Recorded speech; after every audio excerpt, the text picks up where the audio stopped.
बोलिए। मंत्रिमंडळाचा विस्तार साहेब, मंत्रिमंडळाचा विस्तार होतो आहे उद्या, पण अजूनही शिंदे शिवसेना, अजित पवार यांचा एनसीपी अस्वस्थता दिसते. खातं आपल्याकडे असावं, विशेषतः गृहमंत्रीपद.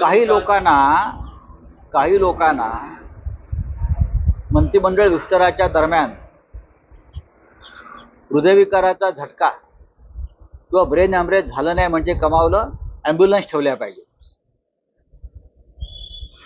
आसपास रुग्णवाहिका ठेवा, अनेकांना धक्के बसणार आहे. शिंदे जात नाही, शिंदे नाराज आहेत असं म्हटलं जात आहे. बघा शिंदेच्या नाराजीला कोण विचार? शिंदे यांचा आनंद किंवा शिंदे यांची नाराजी हा विषय आता दिल्लीसाठी संपलेला आहे. हे सगळी कळसूत्री बावली आहे. अजित पवार असतील, शिंदे असतील, त्यांचे लोक असतील, हे गुलाम आहेत आणि गुलामानं बंडाची भाषा करायची नसते. हे डॉक्टर आंबेडकरांचं फार मोठं तत्वज्ञान आहे. गुलामानं आपल्या हक्कासाठी लढण्यासाठी बलिदानाची तयारी ठेवली पाहिजे. ती यांच्याकडे नाही. हे डरपोक लोक आहेत.